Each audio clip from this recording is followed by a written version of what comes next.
आज हम बनाने जा रहे हैं शाही पनीर और गार्लिक नान, एकदम रेस्टोरेंट स्टाइल में। और ये अगर आप इस तरह से आप शाही पनीर और गार्लिक नान घर पर बनाते हैं तो बाहर का खाना खाना एकदम भूल जाएंगे। और ये इतना स्वादिष्ट और इतना अच्छा और सॉफ्ट बनता है कि आपको बाहर का खाना बिल्कुल भी इसके आगे पसंद नहीं आएगा। और ये पनीर और गार्लिक नान बहुत ही स्वादिष्ट बनते हैं। आप भी एक बार इस तरीके से घर पर बनाकर देखना और मुझे भी शेयर करना कि आपके नान कैसे बने और रेसिपी सब्जी भी आपकी कैसी बनी है। और इसके लिए हमें क्या करना है, सबसे पहले मैंने ये 1 किलो मैदा लिया है। और ये मैंने 25-30 काजू हैं जो मैंने भिगा कर रख दिए हैं, अच्छे से धुल के साफ करके भिगा के रखे हैं। और 1 किलो मैदा है। और इसके अंदर मुझे 1 कटोरी दही डालनी है। और इसी के साथ साथ मैंने आधा चम्मच से थोड़ा सा कम जो घर पर खाने का सोडा होता है उसे मैंने इसमें डाल दिया है। इस सोडे को ना हमें दही के ऊपर ही डालना है जिससे कि एक्टिवेट हो जाए।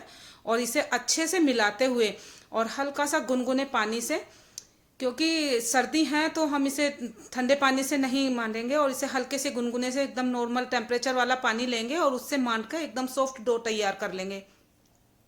पहले हमें दही को इसमें अच्छे से मिला लेना है और इस तरीके से हम इस आटे को बनाकर तैयार करेंगे। और डो ना इसका एकदम सॉफ्ट ही रखना है। और ये देखो मैंने डो को कितना सॉफ्ट रखा है। आप भी ध्यान रखना कि हमें भी डो बिल्कुल इसी तरीके से एकदम सॉफ्ट डो तैयार करना है।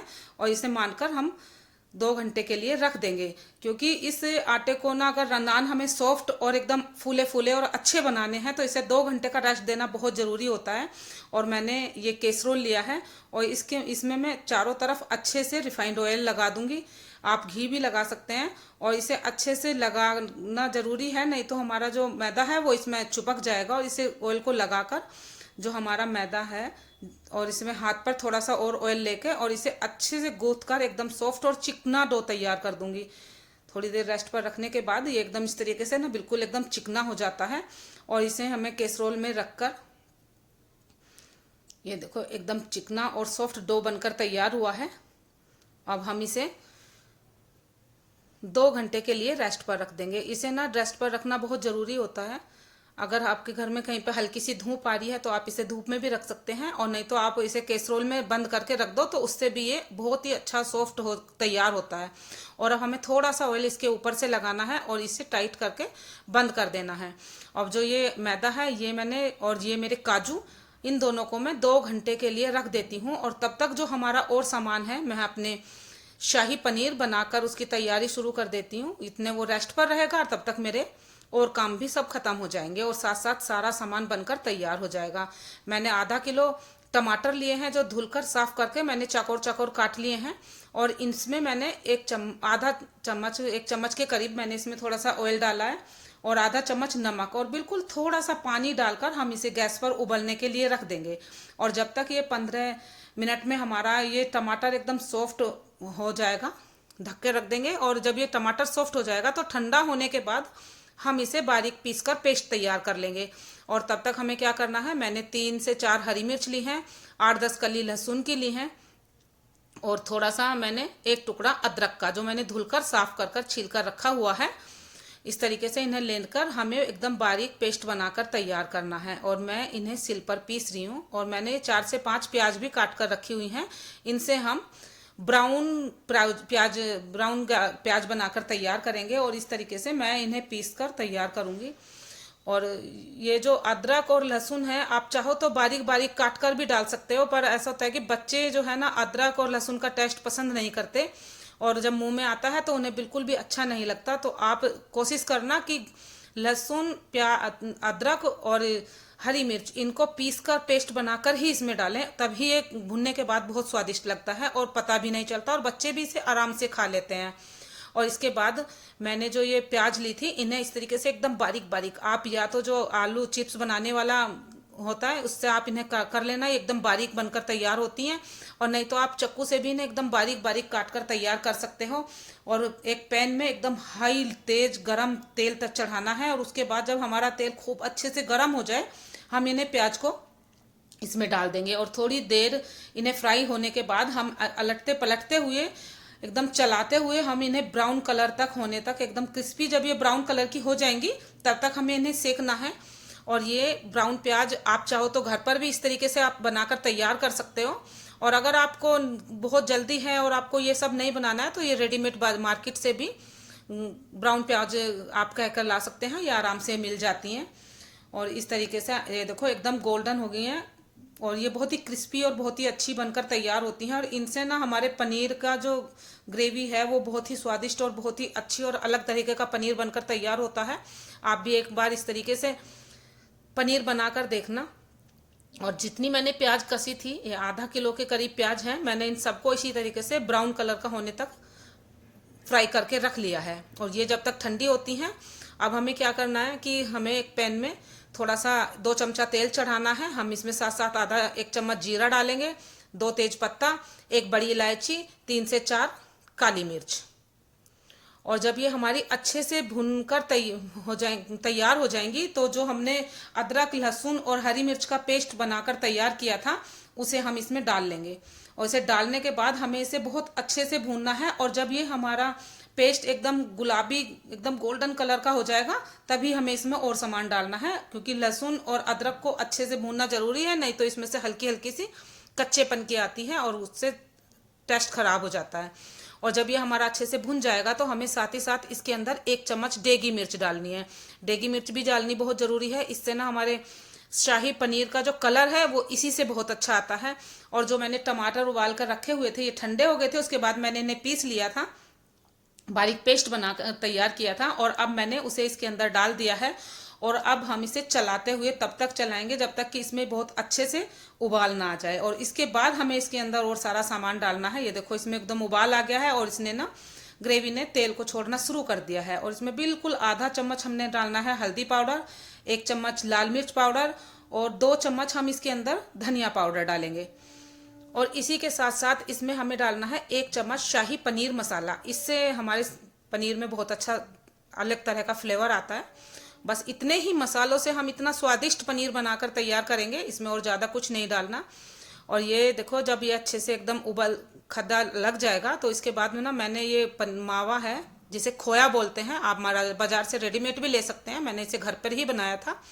अगर आप बाजार से लो तो उसे कद्दूकस में से कस के इसमें डालना। ये मावा मेरा बहुत सॉफ्ट था इसलिए मैं इसे ऐसे ही डाल रही हूँ, इसे कसने की जरूरत नहीं है। और इसे हम इस ग्रेवी के अंदर डाल देंगे और कुछ ही देर में जैसे उबाल आएगा तो ये मावा हमारा इसमें घुलकर एकदम गाढ़ी सी ग्रेवी बनकर तैयार हो जाएगी। और इतना स्वादिष्ट पनीर बनकर तैयार होता है कि आप रेस्टोरेंट का पनीर भी इस पनीर के आगे फेल है, बहुत ही अच्छा बनता है। और जब इसमें अच्छे से उबाल आ जाएगा हमें इसे चलाते हुए, देखो एकदम हमारा जो ग्रेवी है वो तैयार हो गई है, क्योंकि इसने तेल को छोड़ना। ग्रेवी की बस यही पहचान है, जब ग्रेवी हमारी तेल को छोड़ना शुरू कर देगी तो वो अच्छे से पक चुकी है। अब हमें इसके अंदर डालना है 1 चम्मच नमक, क्योंकि हमने बहुत कम मात्रा में पहले नमक डाला था, इसलिए हमें 1 से 2 चम्मच इसमें अपने स्वाद के अनुसार, जैसा आप नमक खाते हो उसी हिसाब से इसमें हमें नमक डालना है। और अच्छे से चलाते हुए ध्यान रखना कि इसमें ना छींटे बहुत आती हैं, बहुत आराम से धीरे से इसे देखकर चलाना है, क्योंकि गाढ़ी हो जाती है ग्रेवी तो इसमें छींटे आनी शुरू हो जाती हैं। और इसी के साथ साथ हमें इसमें डालनी है 1 चम्मच चीनी। चीनी से हमारे जो पनीर की सब्जी है इसी से शाही पनीर का जो सब कुछ है अलग ही तरह का टेस्ट आता है, वो इसलिए इसमें मीठा डालना थोड़ा सा बहुत ज़रूरी होता है। और जो मैंने काजू भिगाए थे उन्हें भी मैंने पीस लिया था। और अब इस टाइम पे आकर वो काजू का जो पेस्ट है वो भी हमें इसी के अंदर डालना है, क्योंकि काफ़ी सारा पेस्ट अभी बाउल में लगा हुआ रह गया था, उसे भी हम धोकर इसके अंदर डाल देंगे। थोड़ा सा पानी डालकर उसे धोकर हम इसी ग्रेवी में डाल देंगे।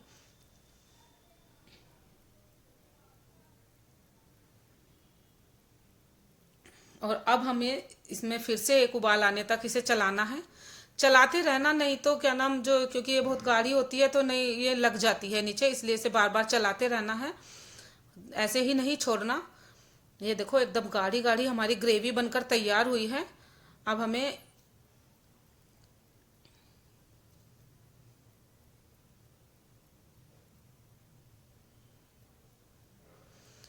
अब ग्रेवी है ना वो बहुत मुझे गाढ़ी लग रही थी, आप अपने हिसाब से आप इसमें देखना, अगर आपकी ज़्यादा गाढ़ी नहीं है या फिर गाढ़ी होगी तो आप इसमें 1 गिलास मैंने इसमें पानी डाला है। और इसके बाद जो मैंने जो प्याज फ्राई करके ब्राउन प्याज रखी हुई थी, वो सारी प्याज हमें इसके अंदर डाल देनी है। और ये तकरीबन आधी किलो प्याज है जो मैंने ब्राउन करके रखी हुई थी, क्योंकि मेरा जो पनीर है वो मैं सब्जी थोड़ा ज़्यादा बना रही हूँ, वो 1 किलो पनीर है, तो उसमें आधी किलो टमाटर और आधी किलो ब्राउन प्याज इतनी डलती है, नहीं तो। और ये डालने के बाद अब हमें इसके अंदर डालनी है 2 चम्मच बड़ी भरकर क्रीम। क्रीम भी इसके अंदर डालना बहुत ज़रूरी है, उसी से हमारी जो ग्रेवी है उसमें बहुत सुंदर कलर आता है। ये देखो मैंने एकदम बड़ी चम्मच भर कर 2 चम्मच भरकर इसमें क्रीम डाली है, और इसे भी अच्छे से हम इसके अंदर मिला देंगे। आप देखो हमारी जो ग्रेवी है वो कितना सुंदर कलर आया है क्रीम डालने के बाद, वो एकदम। और अब इसमें भी हमें अच्छे से एक उबाल लाना है, और जो क्रीम है वो धीरे धीरे जैसे जैसे इसमें उबाल आएगा वो सारी घुलकर पिघल जाएगी, और वो बहुत ही अच्छा कलर आता है, इससे ग्रेवी बहुत अच्छी तैयार होती है। और इसके बाद देखो मैंने जो पनीर है उसे इस तरीके से ट्रायंगल पीस में काट लिया है। आप चाहो तो इसे चकोर जैसा भी आपको पसंद हो उस तरीके से इसे काट सकते हैं। और जब ये अच्छे से उबाल आ जाए तो हमने सारा पनीर इसी ग्रेवी के अंदर डाल देना है। और अब ये हमारा पनीर एकदम बनकर तैयार है। अब हमें इसमें एक उबाल लाना है, और ये अच्छे से बनकर एकदम हमारा खाने के लिए रेडी है। और बस अब इसमें एक उबाल आना है और पनीर हमारा बनकर तैयार है। हमें क्या करना है, अब जब तक हमारा पनीर बनकर तैयार हो रहा है और जब तक पनीर के ऊपर हरा धनिया ना डले तो वो अधूरा है, इसलिए ढेर सारा मुट्ठा भर के मैंने इस पर हरा धनिया डाल दिया है। और पनीर हमारा एकदम तैयार है, और इसे ना हम उबाल आने के बाद साइड में रख देते हैं। और तब तक हम क्या करेंगे कि हमने जो गार्लिक नान बनाने हैं उनकी तैयारी कर लेते हैं। पनीर हमारा तैयार हो गया है, और अब हम देखते हैं कि हमारा डो कैसा तैयार हुआ है। ये देखो एकदम हमारा जो नान का डो है वो एकदम फूल गया है, और एकदम सॉफ्ट और इतना अच्छा बनकर तैयार हुआ है। इससे इतने अच्छे हमारे नान बनकर तैयार होंगे। आपको क्या करना है कि जितने आपको नान तैयार करने हैं उतने ही इसमें से लोइयां तोड़ लेना, और थोड़ा सा हल्का सा ऑयल अपने हाथों पर लगाकर और ऐसे खींचते हुए गोल गोल मैं इसमें से 4 लोई बनाकर तैयार कर लेती हूँ, क्योंकि अभी मैं 4 बना रही हूँ। फिर ऐसे जितना आपको बनाओ उतना ही इसमें से निकालो और बना लो, और उसके बाद इसे हम फिर से ढक के रख देंगे। और अभी मैं आपको ये 4 नान बनाकर दिखाती हूँ, ये कितने आसान और कितने आराम से बनकर तैयार हो जाते हैं, और बहुत ही अच्छे भी लगते हैं खाने में। और जो हमारा बैटर बचा है उसे हम फिर से ढक के रख देंगे। और पहले हम अपने ये 4 नान बनाकर तैयार करते हैं। और ये जो डो है इन्हें हम हल्का सा हाथ से इस तरीके से, मतलब इन्हें लोई की तरह नहीं बनाना है, ऐसे गोल गोल करके घुमा के हमें बनाना है, जिससे कि जो नान है उनमें स्क्रैच ना आए। और ये एकदम चिकने हमें डो बनाकर तैयार करने हैं। और जब हमारे ये डो तैयार हो जाए तो अब हमें क्या करना है कि हमें बिल्कुल रेस्टोरेंट स्टाइल ही हमें नान बनाकर तैयार करने हैं। और इनकी सुंदरता बढ़ाने के लिए हमें क्या करना है कि हमें थोड़े थोड़े तिल हमें अपने डो के ऊपर डाल देने हैं, और साथ ही इस तरीके से चिपकाते हुए जो हमने थोड़ा सा हरा धनिया मैंने गार्लिक इनके लिए बनाकर रखा हुआ था काट कर, वो हमें इसके ऊपर लगा देना है। और जब तक हमारे नान के ऊपर हल्का सा हरा धनिया और काले तिल नहीं लगते तब तक वो एकदम शाही लुक नहीं देते। और आपको क्या करना है कि थोड़ा सा ऑयल चकले पर लगाना है और बेलन को इन्हें एकदम चिकना कर लेना है। अगर नहीं लगाओगे तो हमारे जो नान है वो इन पर चिपक जाएंगे। ऑयल लगाना बहुत ज़रूरी है। और इस तरीके से दबाते हुए ये हमारा धनिया ना इसके ऊपर एकदम चिपक गया है, और इन्हें हम हल्का सा ऐसे प्रेस करते हुए दबाकर वो इन्हें तैयार कर लेंगे। वो आपको जैसा भी पसंद हो, आप चाहे तो इन्हें गोल बना सकते हो या फिर लंबे आकार में बना सकते हो, जैसा भी आपको पसंद हो उस तरीके से आप इसे नान को बनाकर बेलकर तैयार करें। और ये थोड़ा सा खिंचता है, इस तरीके से आप इसे प्रेशर से दबाते हुए और इन्हें बेल लेना। मैंने थोड़ा लंबा बनाया है क्योंकि ज़्यादातर जो रेस्टोरेंट वगैरह में आप खाना खाने जाते हो तो वो भी लंबा लंबा बनाते हैं, तो मैंने इन्हें इसी तरह का लुक दिया है कि बिल्कुल एकदम रेस्टोरेंट स्टाइल ये बनकर तैयार हो। अब हम क्या करेंगे, जब तक हमारा तया अच्छा गर्म होना चाहिए, उसे साफ करके मैंने रख दिया था गैस पे गर्म होने के लिए। और इसे नान को हाथ पर लेंगे और हम इस पर चारों तरफ अच्छे से पानी लगा लेंगे। पानी लगाना बहुत ज़रूरी है, नहीं तो हमारा जो नान है वो तवे पर चिपकेगा नहीं। और इसे हाथ से पकड़कर पहले हम थोड़ा सा एक तरफ से ऐसे चिपकाते हुए ऐसे हल्का सा प्रेशर से खींचते हुए तवे के ऊपर डाल देंगे। और इसके बाद हम थोड़ा वेट करेंगे। और ध्यान रखना कि जब हमारे नान के ऊपर छोटे छोटे बबल्स आने शुरू हो जाते हैं, और जब ये अच्छे से बबल्स आ जाएंगे तो देखना कि हमारा, समझना कि ये नान हमारा नीचे से सिक कर तैयार हो गया है। अब हम इसे चारों तरफ से ऐसे घुमाते हुए, हमें तवे को हाथ में उठा लेना है और चारों तरफ से घुमाते हुए हम इसे इस तरीके से उल्टा करके धीरे धीरे हमें चारों तरफ से हिला हिला कर इसे घुमाते हुए ही सेकना है, नहीं तो एक तरफ से जल जाएगा, जिससे कि नान के ऊपर जो नीचे से आंच है वो एकदम प्रेशर से एक सार लगे। और किनारे भी हमें इसके चारों तरफ से अच्छी तरह से सेकने हैं, कहीं से बिल्कुल भी कच्चा नहीं रहना चाहिए। और आप देखो ये हमारा नान बनकर तैयार है और कितना सुंदर कलर आया है, और ये एकदम चारों तरफ से सॉफ्ट सिककर तैयार हुआ है। और ये देखो बैक साइड से भी बहुत अच्छा तैयार हुआ है। और इसी तरीके से हम अपने चारों नान बेलकर तैयार कर लेंगे। मैं आपको एक नान और इसी तरीके से बेलकर सेक कर दिखाती हूँ। और ये ना इतने सॉफ्ट और इतने अच्छे बनकर तैयार होते हैं, अगर आप एक बार इस तरह से घर में बनाकर परिवार में सबको खिलाओगे तो कोई यकीन ही नहीं करेगा कि आपने इतने सॉफ्ट और इतने अच्छे नान घर पर ही बनाकर तैयार किए हैं। और झटपट बनकर तैयार हो जाते हैं। आप डो वगैरह दिन में बनाकर तैयार कर दो, और जब भी आपको खाना हो गर्मा गर्म सर्व करो। और इस तरीके से हमें इस पर पानी लगाना है। पानी लगाना बहुत ज़रूरी है। अगर लगता है कि आपको हमारा तवा थोड़ा ज़्यादा गर्म हो गया तो आप तवे के ऊपर भी हल्का सा पानी छींटे डाल दो, जिससे कि वो थोड़ा सा नॉर्मल टेम्परेचर पे हो जाए। हल्का सा इस तरीके से हम छींटे डाल दें, इससे नॉर्मल हो जाता है। और इसी तरीके से हमें दोनों तरफ से नान को पकड़ते हुए एक तरफ हल्का सा लगा कर, ये चिपक जाता है, और हल्का सा खींचते हुए तवे के ऊपर डाल देना है। जब एक कोना आप लगाओगे तो तवे पे चिपक जाएगा, और हल्का सा खींचते हुए हमें तवे पे डालना है। और जब इस पे बबल्स आने शुरू हो जाए, और किनारों से हमें चारों तरफ घुमाते हुए तवे पे इसे सेकना है, जिससे कि हमारा जो नान है वो चारों तरफ एकदम एक साथ सिक कर तैयार हो। और इसे ऐसे पलटकर चारों तरफ घुमाते हुए ही हमें सेकना है। और बीच बीच में ना हमें इसे देखना भी है कि कहाँ से कम सिका है, कहाँ से ज़्यादा। और ये किनारे सेकते हुए एकदम हमारे चारों नान सिक कर तैयार हो गए हैं, और इतने सॉफ्ट और इतने अच्छे बनते हैं। आप भी एक बार इस तरह से नान बनाना, और देखना कि अगर आपको मेरी रेसिपी अच्छी लगे बनाना तो आप लाइक भी करना और शेयर भी करना, और कमेंट में मुझे भी बताना कि आपके नान कैसे बने। और इस तरीके से हम चारों कोने सेकते हुए सारे नान अपने तैयार कर लेंगे। अब इसी के साथ साथ हमें क्या करना है कि हमें रेस्टोरेंट की तरह इन्हें गार्लिक नान बनाकर तैयार करना है। ये देखो कितना प्यारा कलर आया है, एकदम चारों तरफ से सॉफ्ट और स्पंजी एकदम फूले फूले नान बनकर हमारे तैयार हुए हैं। थोड़ा सा किसी पलटे की मदद से आप इन्हें उतारना, और ये आराम से निकल जाते हैं। और ये देखो हमारा नान पीछे से आगे से चारों तरफ से बहुत ही अच्छा सिक कर तैयार हुआ है। अब हमें क्या करना है कि हमें एक पैन में थोड़ा सा मक्खन डालना है। मेरे पास ये घर का मक्खन था, मैंने इसे डाला है। आप चाहे तो रेडीमेड जो टिक्की आती है मक्खन की उसे डालना। और अब हमें इन्हें गार्लिक नान बनाकर तैयार करना है। और ये जब हमारा मक्खन मेल्ट हो जाएगा, अच्छे से पिघल जाएगा इसमें, तो मैंने ना 7 से 8 लहसुन की कलियां हैं जो एकदम बारीक बारीक चॉप करके मैंने इसमें रखी हुई हैं, और इसे हमें इसके अंदर डाल देना है। और इसे हमें जब तक भूनना है जब तक कि हमारा ना गार्लिक एकदम हल्का सा गुलाबी कलर का ना हो जाए। और जब ये हल्का गुलाबी कलर का हो जाएगा तो इस मक्खन को हम एक कटोरी में निकाल लेंगे। ये देखो एकदम हल्का सा गुलाबी गुलाबी कलर का हो गया है। अब हमारा मक्खन एकदम से सिक कर तैयार है, और इसमें से इतनी अच्छी खुशबू आ रही है ना, बहुत ही अच्छी खुशबू आ रही है। अब जो मैंने कटोरी में अपना मक्खन लिया था, मैंने सेक कर नान रखे हुए थे, उन्हें हम, आप चाहे तो चम्मच की मदद से या फिर किसी भी चीज़ की मदद से, ये इस तरह से हमें गार्लिक और जो इसके अंदर ऊपर मक्खन है उसे हम एक एक नान के ऊपर लगा देंगे। और इससे बहुत अच्छी खुशबू भी आती है, और हमारे नान एकदम बनकर तैयार है। और आप भी इस तरीके से नान बनाकर देखना, और नान एकदम सॉफ्ट और फूले फूले और इतने स्पंजी बनकर तैयार हुए हैं ना, बहुत ही अच्छे नान बने हैं। ये देखो मैंने 4 नान अभी बनाकर तैयार किए हैं, उन सब पर मैं इस तरीके से मक्खन लगा दूंगी।